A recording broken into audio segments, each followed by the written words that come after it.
Hello boys and girls, welcome to Kids Corner. This place has been made especially for you to have time alone with Jesus, your personal friend and savior. And remember, he is our shepherd, and we are not the sheep this time, but the lamb of his pasture, because goodness and mercy will always follow us all the days of our life. And I like the promise that Jesus gives us on Kids Corner, that since he is our shepherd and we are the lamb of his pastures, even though we walk through the valley of the shadow of death, we've got nothing to fear because God is on our side. Well, I hope you are enjoying this series as we talk about the fruit of the Spirit. We are actually on lesson number 4 for those who have been following with us. We spoke about love, we spoke about joy, we spoke about peace, and today we are talking about patience. Some people call it long suffering, and we find this in the book of Galatians chapter 5 verse 22 as we learn of the fruit of the Spirit. We said the fruit of the Spirit is the character of God, because remember, even in the law of God, we are told to love the Lord our God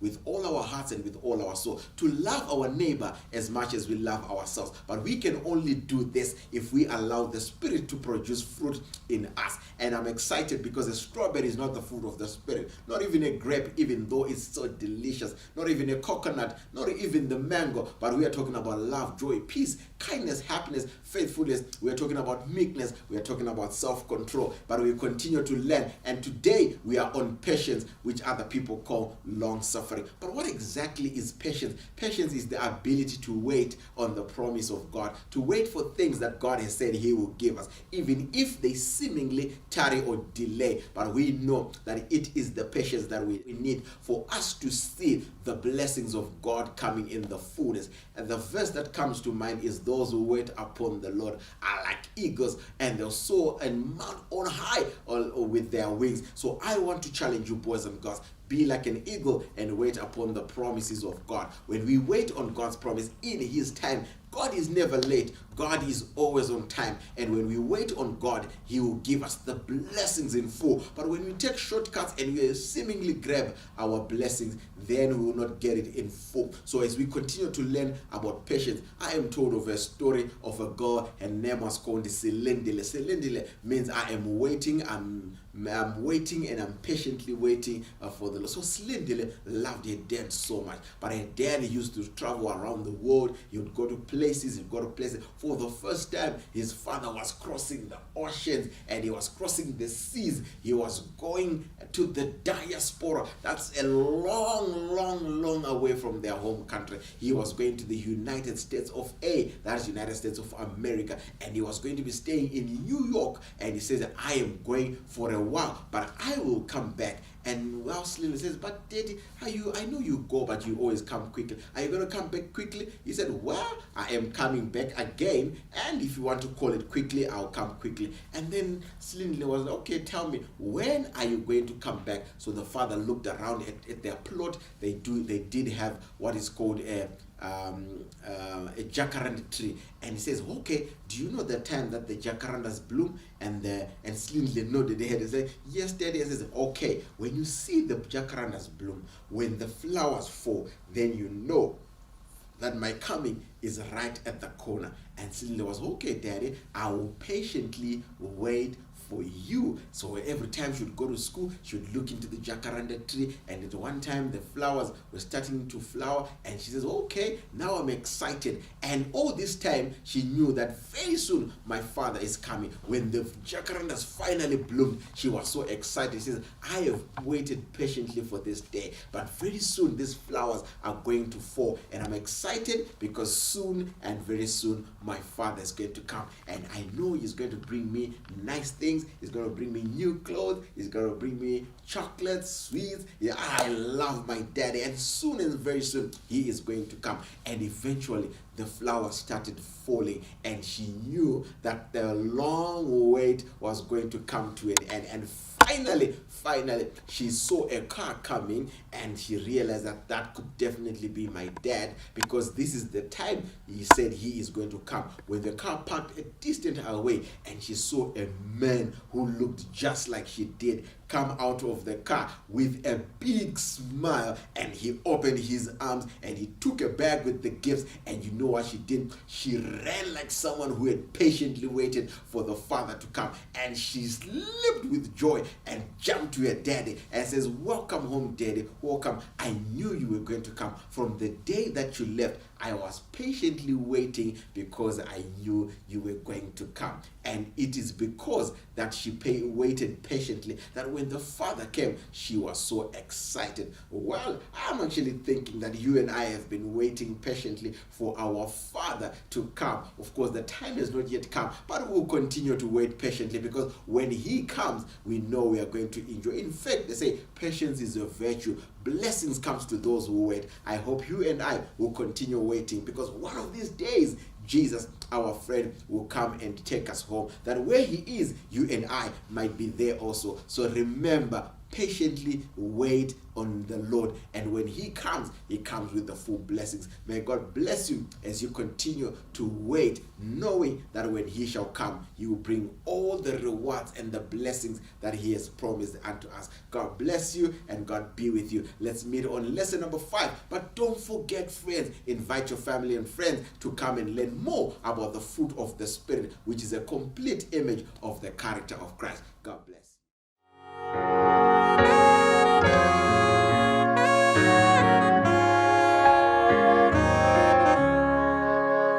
When he cometh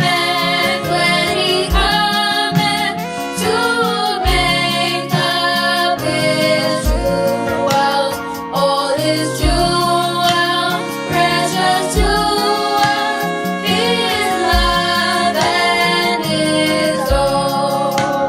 Like the stars of the morning, his bright crown adorning, they shall shine in their beauty, bright gems for his throne. He will gather the gems for his kingdom, all the pure ones, all the bright ones, his love and his own. Like the stars of the morning, his bright crown adorning, they shall shine in their beauty, bright gems for his throne. Little children who love their Redeemer are the jewels, precious jewels, his love and his own. Like the stars of the morning, his bright crown adorning, they shall shine in their beauty, bright gems for his own.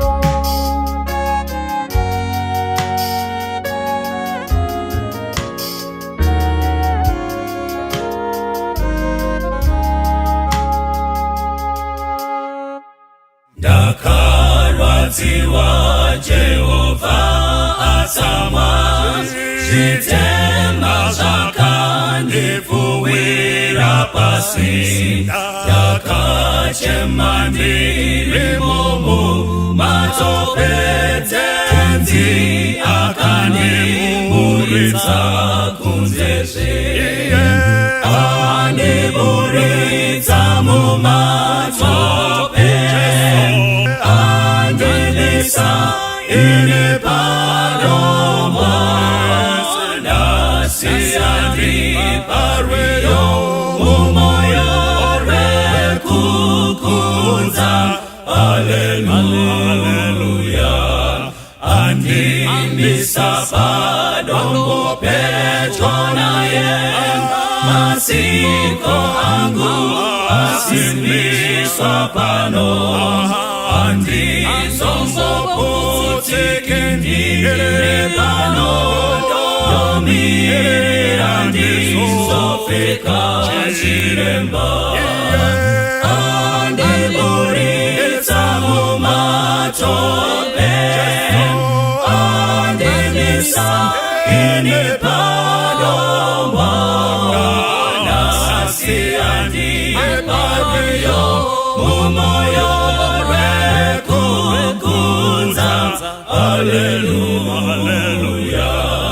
andi pario lutsare rukuza noruimba usiku nesikati moyo wangu wazarane rufarundi chazokunza mununuri wangu Jehova andiburitsa mumatope andimisa ini padombo nasi andi pario umoyo rekukuza haleluya ndichaimba tsitsi dzake kuneni chene kunaka kwake kunewese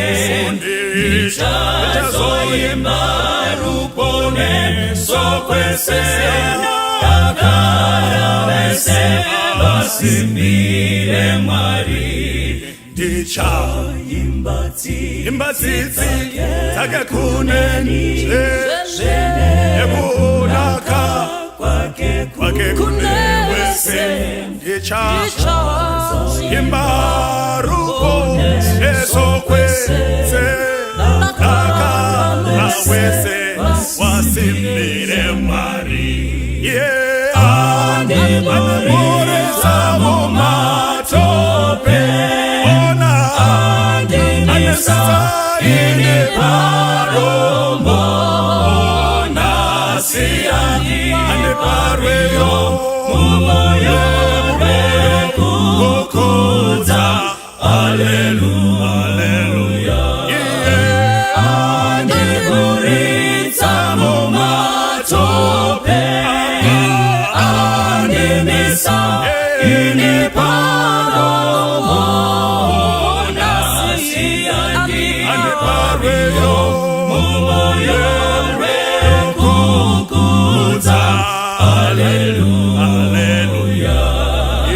nasi andi pario umoyo rekukuza haleluya nasi andi pario umoyo rekukuza haleluya. kwaziwai vana vaMwari, ndoda kukwazisai mose nezita raJesu. Tiri kupinda mukati meshoko raMwari. Musoro wedu wenyaya wandafunga kuti titaurirane nezvawo unoti iwo anokuziva, he knows you. Mwari watinonamata ndinofara kuti anokuziva. Ndi Mwari anoziva munhu wese. Ukamuverenga pana Matthew 10:30 anoti ndinogona kuziva nhamba yevhudzi romusoro wako. Saka Mwari watiri kunamata, tinonamata Mwari anotiziva mukati nokunze, anotiziva kudarika zvatingazviziva isu pachedu. Uyu Mwari ndinomudawo, anotiziva. Ukaverenga mubhuku raMapisarema 33 vhesi ra13 tichienda kuna 15 inoti kudii? Jehovha unotarira ari kudenga. Amen. Unoona vanakomana vose vavanhu. Amen. Unotarira ari ipapo paagere. Amen. Achiona vanhu vose vagere panyika. Ndakuna zvakazarwa. Bhaibheri rinoti Jehovha Mwari uyu anoona vanhu vose, haaburuki kuzobvunza vanhu. Anotarira ari pachigaro chake achiona vanhu vose nenyika yose kamwe chete, nokuti ndi Jehovha Mwari anotiziva. Anoona agere pachigaro chake, anoona munhu wese, haaburuki, haadongoreri. Pachigaro chake agere, anoona vanhu vose, uye anotiziva. Anoziva mufaro wako, anoziva kusuwa kwako, anoziva dambudziko rako, anoziva misodzi yako, Anokuziva, anotiziva, anoziva mitoro inotiremera, anoziva zvatinotya, your fears, anodziziva. Tinonamata Mwari anoziva. Anoziva zvaunotya, anoziva vari kufa gore rino, anoziva nevachafa gore rinouya, anoziva nevachakomborera, anoziva. Anoziva nyangwe nemichato inorema, anoziva nevana vari dambudziko muvabereki vavo. Uyu Mwari uyu watinonamata ndiMwari anotiziva. Saka kana uchiuya kwaari usamutyira, anokuziva. Mubhuku razvakazarurwa chapter 2 verse 3 tichiinda kuna 5 inoti kudii? Verse 2. Yeah. Ndinoziva mabasa ako, Ndinoziva mabasa ako, nokutambudzika kwako, nokutambudzika kwako, nokutsungirira kwako, nokutsungirira kwako. Mira ipapo Bhaibheri rinoti iro, ndinoziva mabasa ako. I know thy works. Vane mabasa akashata Mwari unoaziva. Vanovenga vanhu Mwari anovaziva. Vanochengeta zvigumbu Mwari anovaziva. Ndati vanorarama muchivi vasingadi kuchirega, Mwari anoti ndinoziva mabasa ako. Anoziva vanotuka, anoziva vanoshora vanhu. Mwari hana chaasingazivi. Anoziva vanorova vakadzi mukati medzimba, anoziva vanotsvaka mishonga yokudyisa varume. Hapana zvaunenge waita nokuti zuva rako riri kuuya. Mwari anoziva mabasa edu ose. Vanogodora anovaziva, vanorongera vamwe kuvaparadza anoziva, vanocherera vamwe makomba. Anoti ndinoziva mabasa ako aunoita, ndinomaziva ini. Handiti zvokufungidzira, ndinoaziva. Verenga pavhesi ra3 uchiinda kuna 5. Ukatsungirira, wakatsungirira nokuva nemwoyo murefu, nokuda kwezita rangu. vhesi ra4. Ukasaneta, asi handifari handifari nechinhu ichi kwauri, kuti wakasiya rudo rwako rwokutanga. Pavhesi ra5 Mwari woti naizvozvo rangarira pawakawa, utendeuke, ugoita mabasa ako ekutanga. Kana usingaiti saizvozvo, ndichauya kwauri ndibvise chigadziko chomwenje panzvimbo yacho. Mapsalma 139 vhesi ra2 Bhaibheri rinotiro, naizvozvo rangarira pawakawa, handifari nechinhu ichi kwauri. Muupenyu hwako somukomana usararama Mwari asingafari, rarama Mwari achifara. Unoti handifari nechinhu ichi kwauri. Hungu unotenda kuti kudenga Mwari uriko, unorarama nokuda kwaMwari. Asi Mwari unoti handifariri nechinhu ichi kwauri, chokuti unosvita mbanje, unopota uchimwa doro uchiti ndinomwa waini. Mwari unoti handifari nechinhu ichi kwauri. Unobata vasikana mazamu, vamwe unovata navo uchiti handibati edzi nemhaka yemakondomu. Mwari unoti handifari nechinhu ichi kwauri. Rangarira pawakawa somusikana, handifari nechinhu ichi. Unoona pornography, unoita masturbation, Mwari unoti handifari. Rangarira pawakawa, utendeuke. Kana ukasatendeuka, Bhaibheri rati ndichauya kwauri ndomene, ndobvisa chigadziko chomwenje. Chigadziko chomwenje upenyu. Uri kurarama uri mwenje waMwari, unofanira kuvheneka. Bhaibheri roti kana usingarangariri pawakawa, ndomene ndichauya. Zuva randichauya zvichavava. Mwari unotirangarira pawakawa Baba. Kana usingarangariri pawakawa, ndichauya kwauri. Ndoda kuudzai vanhu vaMwari, tinonamata Mwari unoziva zhira dzedu. Tinonamata Mwari unovona, Mwari unotida kuti tiponeswe. Mapsalma 139 vhesi ra2 uchiinda kuna 4 pana mashoko makuru. Verenga munhu waMwari. Munoziva kugara kwangu. David unoni munoziva kugara kwangu pasi nokusimuka kwangu. Munonzwisisa kufunga kwangu. Munowisisa kufunga kwangu muri kure. Munocherekedza kufamba kwangu nokuvata kwangu pasi. Kukaina David imi Mwari munondishamisa imi. Munoziva nzira dzangu dzose. Nzira dzangu dzose. Nokuti shoko risati rava parurimi. Tarirai Mwari motoriziva rose. Munoziva kugara kwangu pasi. Chimira ipapo. Bhaibheri shoko raMwari rinoti imi Mwari munondishamisa imi.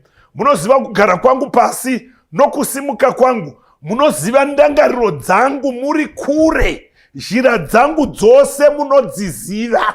Uchibva pabasa, pachinambo chokunanga kumba kwako, unonanga kumvana, unonanga kupfambi dzako, denga rinoziva zhira dzako dzose, hapana yakavanzika pamberi paMwari.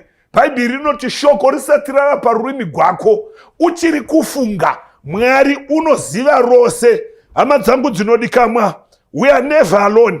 Hatigoni kuwana nguva imwe tiri toga. Whether wakashara Mwari kana kuti hauna kumushara, Mwari anogara aripo. Hapana nguva yaanokupotsa. Ziso rake haripotsi munhu. Vakomana navasikana, paunenge uchifunga chivi, denga rinokuona zhira dzokung'anga, denga rinodziona nzira dzokuvaprofita venhema.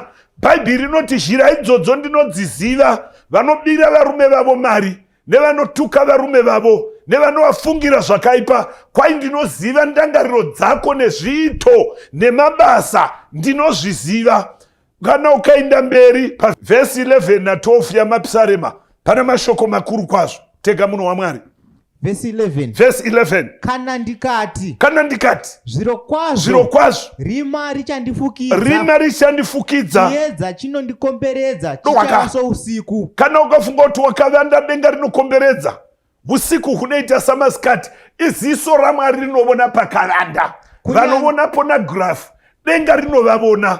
Vanopuwa mishonga yekukuvadza vanhu usiku, denga rinovavona. Hapana zvaungaita munyika ino Mwari asingakuoni. Uri pamakamera aMwari vachirekodha with terrible exactness zvose zvinoitwa nomunhu. Chingatiponesa vana vaMwari, kuuya kuna Mwari tozviputsira pamakumbo aJesu. Jesu unoregerera, Jesu unoda mutadzi achivenga chivi. Saka Bhaibheri rinoti usiku akaita samasikati. Kana ndikafunga kuti dima richandifukidza, ndaita ndiri ndoga, ndaba imwe mari ndiri ndoga, ndaita chivi ndiri ndoga, denga rinozviona munhu waMwari.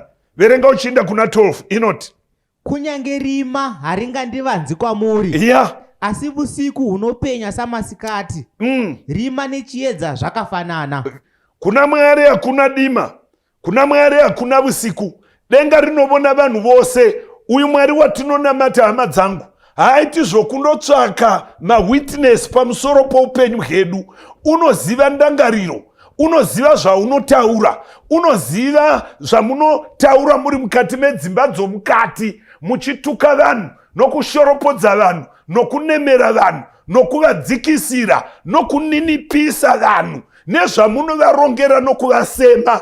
Denga rinoziva nokunyora zvivi zvose zvinoitwa. Hama dzangu dzinodikamwa, kana tichaponeswa, rarama uri mutsvene pandimi napandangariro, uve munhu waMwari, nokuti ndo zvinoda Mwari. Hakuna chakavanzika pamberi paMwari. Jeremiah 16. Verenga verse 17 inoti kudii? 17. Nokuti meso angu anoona nzira dzavo dzose, hazvina kuvanzika pamberi pangu. Zvakaipa zvavo hazvina kuvanzwa pameso angu. Kukai meso angu anoona nzira dzavo, hapana chakavanzika pamberi pangu. Zvose zviri pachena, hapana chingavanza munhu pamberi paMwari. Panguva ino hama dzinodikamwa, hapana upenyu hwomunhu hwakavanda pamberi paMwari. Deno Mwari atibetsera tikauya kuna Mwari. Iye unoziva nzira dzedu dzose, unogona kutiponesa nokutiregerera kana tasarenda mumavoko aMwari. Hebrews chapter 4 verse 13 inoti 13. Yes. Hakuna chisikwa chisingaonekwi naye. Zvinhu zvose zvakafukurwa nokuzarurwa pameso aiye watinofanira kuzvidavirira kwaari. Bhaibheri rinoti hakuna chakavanzika chiri pamberi paMwari. Zvinhu zvose, hakuna chisikwa chisingaonekwi naMwari. Zvinhu zvose zvakafukugwa. Zvinoitwa mujira Mwari anoziva, zvinoitwa pasi penyika Mwari anozviona. Vakakomboregwa vanoita zvakarurama pakati pousiku, vanoita zvakarurama vari voga, vane ndangariro dzakachena pamberi paMwari. Namata saDhavhidhi anoti Mwari, chenurai pfungwa dzangu, mutarire mundangariro dzangu, mukavona pane chakasviba, bvisai nezita raJesu. MaKristu hauiti muKristu kuzhe, tanga mukati uve muKristu mwana waMwari unotsvaka zvokwadi. Ndoda kuudza munhu waMwari, hakuna chisikwa chakavanda pamberi pake, zvinhu zvose zvakazarugwa pana iye Mwari unovona. Mwari uyu ndinomuda hama dzangu. Unoti pana zvakazarugwa 2 vhesi ra13, ndinoziva paunogara, ndo pane chigaro chovushe chaSatani. Hama inodikamwa, nyika iyo ino izere dima nengirozi dzaSatani dzinotsvaka vanhu vaMwari vatendi nevasingatendi kuvapa mabasa erima. Asi Mwari uno ndinoziva hama yangu, ndinoziva maitiro ako. Unopretenda to love your wife but haumudi. Unopretenda kuda murume wako asi haumudi, unomusema. That's why usingadi kisi naye, unomusema. That's why usingamuitiri zvakanaka. Vakakomboregwa vanoti mupfungwa nomumoyo nokuzhe vanoita zvinoda Mwari uye vanorevesa pane zvose zvavanoita. Tinonamata Mwari unotiziva. Marko chapter 5 vhesi ra25 ngaiverengwe. 25. Yes. Zvino mumwe mukadzi waiva nokurwara kokubuda ropa ane 12 years, wakanga aboneswa nhamo neng'anga zhinji, akapedza zvose zvakanga ainazvo, zvese akapedza asina kutongobatsirwa asi kunyanyiswa. wakati anzwa zvaJesu akauya pakati pavanhu vazhinji, akabata nguo yake wakati kana ndikabata nguo yake bedzi ndichaporeswa pakurwara kwangu. tsime rake reropa rakapwa, akanzwa pamuviri wake kuti waporeswa. Mira ipapo, Bhaibheri rinoti iro hama yangu, pakanga paita umwe musikana umwe mukadzi wakanga ane chirwere chokubuda ropa makore 12. Shoko raMwari rinoti iro wakanga aboneswa nhamo neng'anga zhinji asina kutongobatsigwa asi kutonyanyiswa. Hama yangu inodikamwa, hakuna unga kununura paugwere hwako kunze kwa Jesu Kristu. Hakuna unga kununura padambudziko rako. Handizivi rava namakore mangani rawazama nainda naro kumakanzelasi zvaramba. Ndati handizivi hope dzaunorota dzakunetsa kwamakore wazama vaprofita zvaramba. Kune munhu umwe unokuda usingakonewi, unoi Jesu Kristu. Wakanga aboneswa nhamo neng'anga. Ndoda kuudza hama yangu inodikamwa, kuna Jesu Kristu usingakonewi, kuna Jesu Kristu unoziva dambudziko rako. Uyu wakanga aboneswa nhamo uyu, Bhaibheri rinoti iro akazviudza mupfungwa kuti kana ndikabata gaoni, nguo yaJesu, ndinopona. Akava nokutenda, haana kugona kundotaura naJesu nemhaka yavanhu vazhinji. Usadzokera kumba kuti ukonewe kuona Jesu kana kumbata.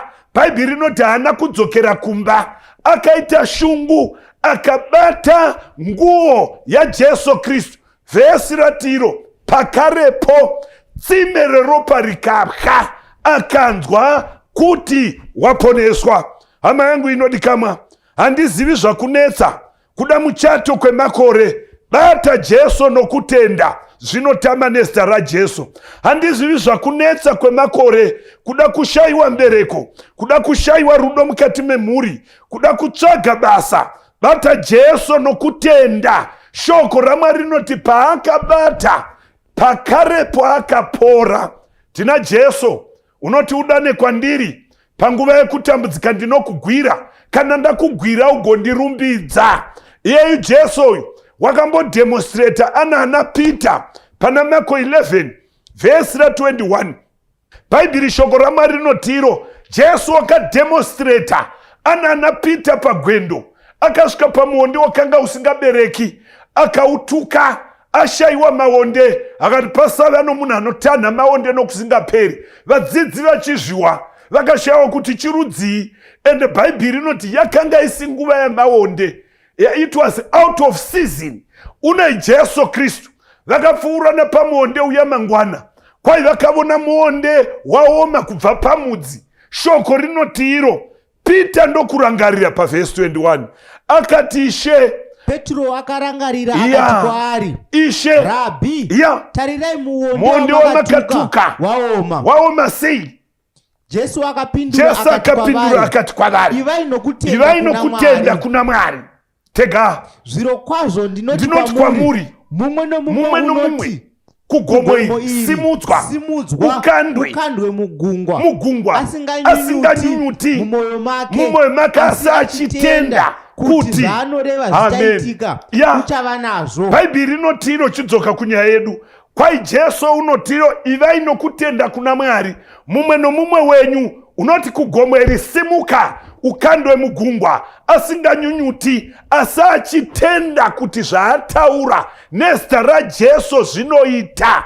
Mwari wanga asingarevi kusumudza makomo, waireva makomo emaproblems, kuti ukaita raunoti gomo, dana nokutenda rinosimuka. Pamwe gomo muchato wako washungurudzika kwemakore, Bhaibheri rinoti namata nokutenda, Mwari unosimudza makomo. Pamwe dambudziko rako ugwere, pamwe dambudziko rako ibasa, ndati namata nokutenda, gomo roupenyu rinosimuka. Pamwe dambudziko rako mweya yetsvina yanetsa mhuri yokwenyu, yanetsa upenyu hwako, hauna upenyu hwakanaka, ndati namata nokutenda muzita raJesu, gomo rinonetsa rinosimuka. Pane veveriro dzoupenyu dzisati dzazadzisika muupenyu hwako. Hama inodikamwa, tina Jesu unoti uyai kwandiri imi mose makaneta makaremegwa, ndinokuzorodzai. Une gomo here mangwanananu? Namata nokutenda. Kwai musikana wakaverevedza ndokubata nguo yaJesu, akanzwa kuti wapora, nenguva iyoyo akapora. Ndoda kuti utarire pavhesi 33. Kwai Jesu akawa kuti simba rabuda, akati vakomana ndiani wandibata? Vadzidzi vakati munotambudzika nei? Hamusi kuona here vanhu vakawanda vari kukugunzvai? Kwai musikana avona kuti Jesu ari kutsvaka, akazviwisira pasi, akaenda pana Jesu achitya. Iverenge inoti kudi munhu waMwari. 33. Mukadzi akatya, akadedera. Amen. Achiziva zvaitirwa, akauya ndokuzviwisira pamberi pake, ndokumuudza zviro kwazvo zvose. Akati kwaari, mukunda, kutenda kwako kwakuponesa, enda nerugare kwakuporesa, upore pakurwara kwako. Uchadzira naye munhu waMwari. Bhaibheri rinoti iro, musikana akanozviwisira pamakumba aJesu. Kana waitigwa zvikuru munhu waMwari, usazvirumbidza, usarumbidza madhokta, rumbidza Mwari, nokuti ndiye unenge azviita. Mukadzi apora, aitigwa zvikuru naMwari. Jesu unoona kuti nyaya iyi ingasara ine problem pavanhu, nokuti wakanga abata dhende, akanga abata gemenzi raJesu. Vanhu vangazonamata namagamendi, vanhu vangazonamata netsvimbo namatombo. Haana kuti gauni rakuponesa, haana kuti dhende rakuponesa. Unoti your faith, kutenda kwako kwakuporesa. Hama inodikamwa, hatiporeswi namaholy oil, hatiporeswi namatombo, hatiporeswi nemicheka mitsvuku kana michena. Tinoponeswa nokutenda muna Jesu Kristu. Wakasiya aigadzira. Bhaibheri ratiudza pachena, somunhu ndatisei, somunhu mudikani, akati regai ndibate hazu yaJesu. Hazu yaJesu haiponesi, chakaponesa kutenda, kuti murume uyu ndikabata unondiporesa. Jesu haana kuti dhende rakuponesa. Unoti kutenda kwani? Kwako. Mwari ngaakubetsere munhu waMwari, uzive chinoponesa ndi Jesu Kristu. Pana mabasa 4 verse 12 inoti nokuti hakuna kuponeswa kuno umwe, hakuna rimwe zita rakapiwa pakati pavanhu ratinosunungugwa naro. Hatisunungugwi nezita romuprofita weNigeria, hatiporeswi nezita romuprofita uri kustadium Harare, kana uri kumugumtree, kana vakaisa maflag. Tinoponeswa nezita rimwe raJesu Kristu. Ndiye oga unokupa rugare. Bhaibheri rinoti musikana uyu wakati anzwa nezvaJesu. Haleluya. Wati wanzwa here nezvaJesu? ndijesu anonyaradza vanochema. Wati wanzwa here nezvajesu anopa rugare pasina rugare? Wati wanzwa here nezvajesu anopa mbereko kune vasina mbereko? Ndati wati wanzwa here nezvajesu anopa zvikumbiro zvedu nokutura mitoro? Wati wanzwa here nezvajesu mudikani? Ndiye wakapfuura nepana Razaro, akai Razaro uri kurwara, akati kurwara hakusiko kufa asi kuti Mwari akudzwe, ndokutunga gwendo kuJudhia 4 days ariko. Pana John 11 unotiye vakomana Razaro wafa, handei tinomumutsa. Haana kutumigwa shoko. Jesu unokuziva, unoziva kutenda kwafa, unoziva rudo gwafa mukati momuchato, unoziva bondi rafa. Buya kuna Mwari, munhu waMwari usazeza, anotoziva dambudziko rako. Uyu Jesu kana tauya kwaari unonzi hazvikoni. Iye haanaiti kandi, musvomu rake hapana chisingagoni. Haana mukwidza, haana gomo, haana nzizi, haana maocean. Jesu ndiye zvose muna zvose. Hama yangu inodikanwa, Mwari unotiziva uyu. Bhaibheri rinoti tsime reropa rikaoma. Amen, amen, amen mudikani. Bhaibheri rinoti raoma. Akaienda kutenda kwako kwakuporesa. Waindepi Jesu? Waenda kumukuru wezana, kwaakanga adamwa kunzi kuno munhu unorwara, ari pagwendo wakaporesa. Jesu ari kupfuura nepamharidzo ino, ari pagwendo kuno umwe unorevesa. Iwe ukarevesa anokuporesa seachinda kuno umwe wanamata kwemakore. Aiva 12 years. Hazvina basa nedambudziko rako kuti rapedza makore mangani. Kuna Jesu unokuziva kuti kwemakore wamirira, kwemakore wanga uchinamata, usabva panzvimbo yokunamata, usabva panzvimbo yokukumbira, wakumirira makore akwana. Ndativa nokutenda muna Mwari. Tiri pana Marko chapter 5 tanga pa verse 35. Verse 35. Apedza kurapa musikana uyu, wakati wakatumigwa vanhu. vamwe veimba Hey, chiregai kunetsa master, wesinagoge regai kunetsa Jesu. Vakati kudi mukunda wenyu wafa, mukunda wenyu wafa, muchatambudzikireiko chiregai mudzidzisi? kutambudza mudzidzisi. Jesu wakati Watofa, achinzwa shoko anzwa shoko iro, rataurwa, akati kumukuru wesinagoge, usatya, haleluya, tenda bedzi. Mwari ngaavongwe. Usatya kutenda bedzi. Wakanga atofa, vakavona wafa, vakatofukidza jira. Jesu akati usatya, tenda bedzi. Une dambudziko raunofunga kuti iri harichagoni, mamwiro omurume wako doro unoti haacharegi. Usatya, tenda bedzi. Madiri anoita madhirezi namasmell house unoti hazvichagoni. Usatya, kana wadaidza Jesu anovuya, anatenda dambudziko rako. Unoti usatya, tenda bedzi. Jesu haana kurega kuuya, wakaramba achiinda kusvika paimba pomukuru uyu. Pavhesi ra38 inoti kudii? Come on. Akasatendera vanhu kumutevera, ndokubva apinda oga. asi Petro Na naJakobho naJohani munun'una waJakobho wakasvika mumba momukuru wesinagoge. Famba munhu waMwari. Akawana iri mheremhere, akawana vachiita mheremhere, vanochema zvikuru, nokuti wakanga atofa. Munhu waMwari, usasiririswa nedambudziko rako uchichemewa navanhu. Jesu uripo kupukuta misodzi, uripo kumutsa zvanga zvafa. Chii chafa muupenyu hwako? Ndati Jesu uripo kukupukuta. Akawana vachiita mheremhere, vachichema. Jesu akati kudii munhu waMwari? Akapinda akati kwavari, munoitireiko mheremhere muchichema? Uyu mwana haana kufa, mwana haana kufa, asi uvete. Vakadii? Vakamuseka. Akavabudisa vose.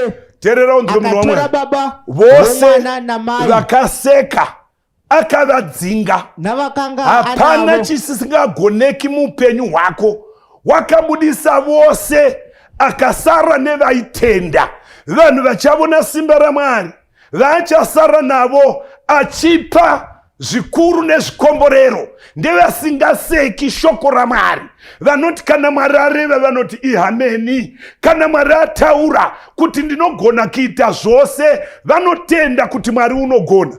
Ndokubva asvika kumwana akati talita kumi, zvichishandugwa musikana ndinoti muka. Bhaibheri rinoti musikana akamuka akafamba. Ameni vanhu vaMwari vakakomboreka vanotenda kuna Mwari uyu. Ndoda kuverenga bhuku raJob chapter 42, iyo ndichaiverengegwa. Mwari une ndangariro dzakanaka pamusoro pako. Anoda kukupa maguma ane tariro. Hakuna chakavanzika anokuziva. Ndiye Mwari watinonamata. Hakuna hama kupinda Jesu.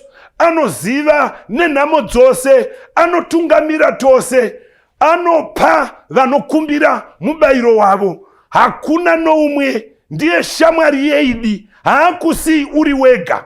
42 verse 2 tichaverengegwa ndimayo moyo wangu. Jesu unotiziva paunonamata, paunogwadziwa, paunofara. Unokuziva madira unoita Mwari. Hold on my child, joy comes in the morning. Usaregedza nokuti makore afamba. Famba munhu waMwari. Verse 2. Verse 2. Ndinoziva kuti imi munogona kuita zvose uye kuti hakuna chamunovavarira chingadziviswa panguva ino paunoteerera uri muZimbabwe, kunze kwenyika, Australia, Britain, America, South. Bhaibheri rinotiro ndinoziva imi Mwari munogona kuita zvose uye hakuna chamunovavarira chingadziviswa. Tenda shoko iri munhu waMwari. Kana watenda Mwari uchakuitira. Ndoda kunamata newe mudikani. Hebrew chapter 11 verse 6 inotiyo kana pasina kutenda hazvibviri kufadza Mwari. Vanouya kuna Mwari vanofanira kutenda kuti Mwari wacho uripo uye kuti unopa vanomutsvaka mubayiro wavo. Mwari wedu anopa mudikani, anopa vanomutsvaka nevanotenda kwaari mubayiro wavo. Panguva ino Mwari anokuziva, anoziva dambudziko rako, anoziva shortcomings, anoziva kusatana kugumbuka, anoziva kutsamwa kwako, anoziva unoda muchato, anoziva unodawo basa, anoziva unodawo motikari, anoziva unoda ramangwana, unoda kurarama makore mazhinji. Ndati uya kuna Mwari nokutenda. Denga rakagadzirira kugamuchira vose vanouya vachitenda kwaari. Ndoda kunamata newe mudikani. Vose vanoti Mwari ndibatsirei. Mwari munondiziva imi. Handichadi kurarama tsvina. Ndoda kurarama ndiri mushoko renyu. Ndoda kunamata newe. Ngatidzore uso tinamate. Baba vedu variko kumusoro kudenga naJesu Kristu nomweya mutsvene. Ndoda kunamatira vanhu venyu vanotenda kwamuri. Umwe noumwe nechikumbiro chake nemutoro wamuremera. Mati munoziva dambudziko redu, asi hamuturi mitoro kana tisina kuuya kwamuri. Toda kuitura pamuchinjikwa, pamakumba aJesu. Tiponeswe nemwi nokuti muri muponesi. Uye hakuna chamunovavarira chingadziviswa. Munamato wedu wokutenda muzita ramuponesi wedu Jesu. Amen.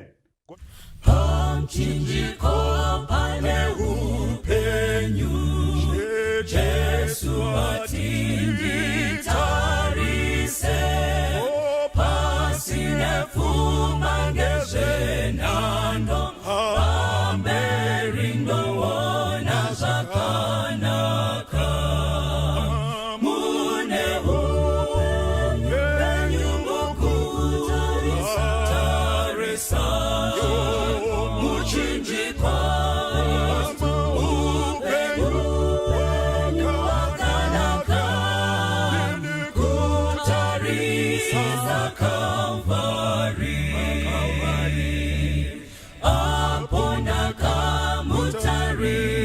Jesu iye akanyemwerera kuti ava mumatambudzo muchinjikwa unondisimbisa mune upenyu venyu mukutarisa muchinjikwa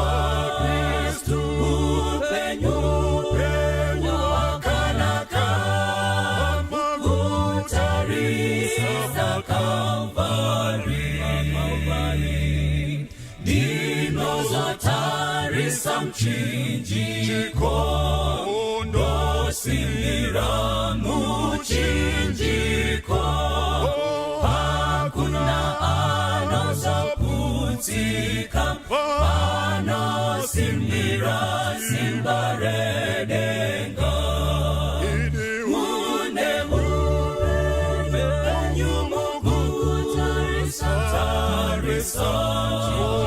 Muchinjika Upenyu Makanaka Kutarisa Kalvari Mune Upenyu Mukutarisa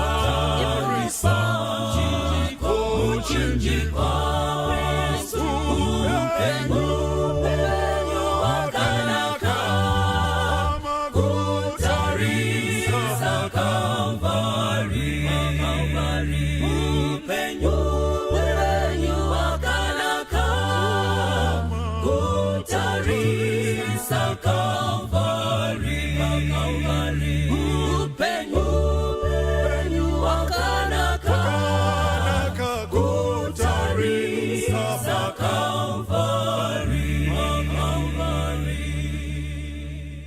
Nomhlobo likuku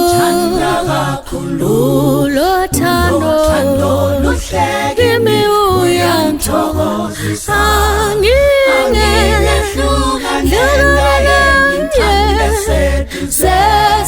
sesohlala ndawonye mina sesohlala ndawonye mina naye.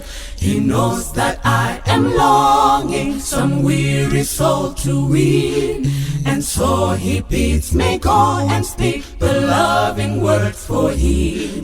He bids me tell his wondrous love and why he came to die, and so we work together, my Lord and I.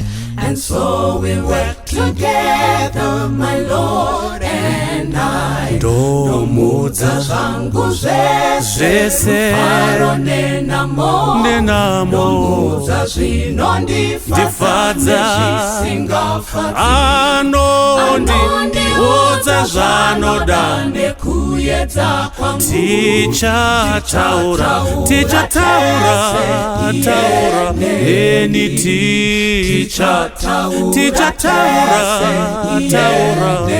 wazukuthi andele ngakuthi shumayela izilo sindiso uthangile ngothanda sisebenza ndawonye mina sisebenza ndawonye mina naye sesohlala ndawonye mina naye. And so we work together, my Lord and I. Taura teseyeni sisebenza ndawonye mina naye.